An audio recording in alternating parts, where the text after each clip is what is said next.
What's cracking with your snack and snacker stars? Me, the BRE, the man in the backwards hat, Brandon from the sAs, the Snack Food Appreciation Society, coming at you just one day away from the big day, 4th of July. What are you going to be doing? Well, I know what I'm doing today. I'm reviewing a 1,550 calorie burger that Burger King claims goes great with a Budweiser beer. Does it? Well, I'm not going to find out in the car, but I'll find out how good the burger is right after this on OtR. Plus, stay tuned for a Nova Pro preview after the review. You are looking live at the drive-thru at the Burger King on Columbia Pike in Arlington, Virginia. It's the same Burger King I always go to, but it's very, very busy today, so I wasn't able to find a very good parking spot to show you the brand new burger from Burger King, just released in the last couple of days, the American Brewhouse King. And apparently they're teaming up with Budweiser, the king of beers, to co-promote this particular burger using the old 20-year-old What's Up campaign. And somehow they're tying these two things together. I'm not really sure how that goes, but it's just in time for 4th of July. Let's go ahead and get this bad boy open and show you what's in it. Okay, there it is in all its splendor, starting with a sesame seed bun, which is relatively standard issue. Then you've got inside that copious amounts of their chopped lettuce. Oh, of course it is. It looks a little better than usual though, not quite stepped on. Then you've got little tiny tomato slices. Those are some plum tomatoes or something like that.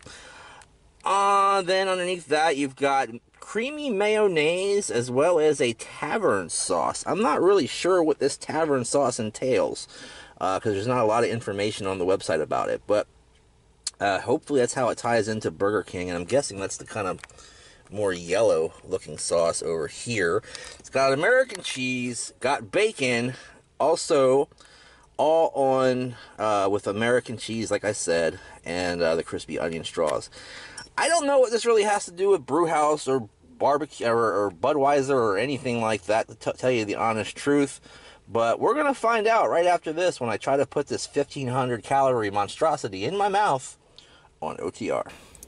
Alright gang, I'm back to sink my teeth into this American Brewhouse King by Burger King, another addition to the King line, which makes me feel like the Whopper may go away.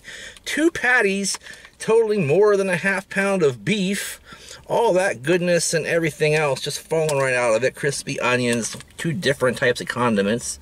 And you can see a huge smattering of some of that condiment right there. Oh boy. Well, let me go ahead and take a bite of this bad boy and let you know what I think about it. Alright gang, I'm back to tell you more about this Brewhouse King. It's pretty darn good, guys. It's pretty darn messy. Huge burger. I don't know if they needed to make it this big, but I guess if it's a king, it's got to be a pretty large burger. Overall, you know, most of it's just Burger King components, and that's what it tastes like. You get points knocked off, of course, for the lettuce and the tomato, because they're just not, they're never quite right at Burger King. But everything else, pretty top-notch. A nice, beefy, juicy burger. That tasted really, really nice.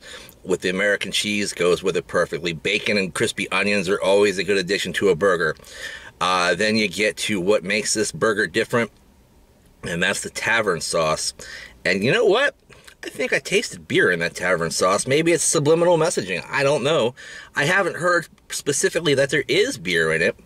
But if there is for flavoring, that's pretty cool. It tastes like it does. So, hey, that gives it an interesting flavor. And then the creamy mayonnaise kind of balances that out too. So all in all, a really good, tasty, expensive burger that may be a little too big and messy from Burger King. What can I tell you? I'm going to go ahead and give it a 3/4 thumbs up. Just because it is a little too big, a little too messy, a little too expensive. Outside of that, not too terribly bad, Burger King. Thank you for being Burger King like you always are. And this bud's for you for all you do.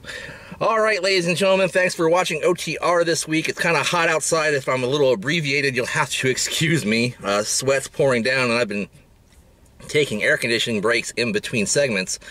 Wow, it's hot. Anyway, make sure you check us out on all the social medias, including Facebook and Instagram, of course, as well. But Facebook, especially where we started, you can click on the link in the description down below to join our group and become one of us. Also, ladies and gentlemen, make sure you check out our Patreon page and support us if you can. Check me out on Twitter at Brandon Reich SAS. Make sure you use the hashtag Snack Society all day. Terminator Tony T will hopefully be back soon. We both have different work schedules now, so things have got to kind of congeal and figure out what's going on. Hopefully we'll have Terminator Tony T back very, very soon. Thanks for watching. And ladies and gentlemen, if you're into professional wrestling, stay tuned for the Nova Pro Wrestling American Slang 18 report right after this. In the meantime, in between time, we'll see you next time. Bye-bye.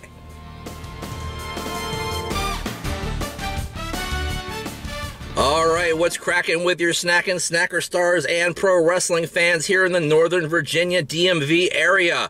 A big night of pro wrestling headed to you this Friday night, July 6th. Returning to the JCC in Fairfax on Little River Turnpike is Nova Pro Wrestling American Slang 2018 with lots of great matches, 7:30 doors, 8 o'clock bell time. Ladies and gentlemen, let's just go through these matches real quick. We've got a big grudge match when Homicide you'll remember him from Ring of Honor, from Impact, from the LAX, etc. He was there last month at the Commonwealth Cup, and he destroyed the Commonwealth Cup, which was won by Wheeler Yuta. Wheeler Yuta is out for revenge, and hopefully he'll get it at American Slang. Also, special challenge match. Jordan Grace will take on David Starr in an intergender challenge match. You've got Nova Pro favorite Alley Cat taking on Kimber Lee, who's returning to Nova Pro after a stint in NXT, where you saw her as Abby Lath,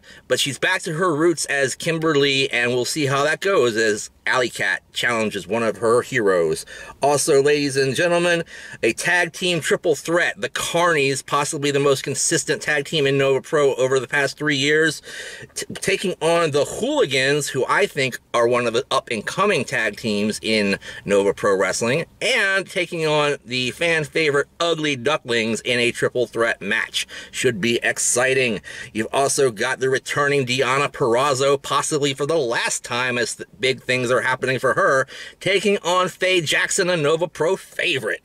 Also, knockout or submission only, Sage Phillips takes on Dominic Guarini. After what happened at Commonwealth Cup, Guarini brutalized Sage, but did not come out on top. We'll see what happens at American Slang. Also appearing on the card, Shazza McKenzie returns. You got Eric Royal, Tracy Hot Sauce Williams, Logan Easton LaRoe, Jonathan Gresham, Isaiah Frazier with Coach Gator, maybe safety first Tim Dunst, we'll see, Jackson Stone, Steve Manders, and part of the 1%, Bobby Shields and Alexander James, and more at American Slang this Friday night, July 6th, just 2 days after the big 4th of July holiday.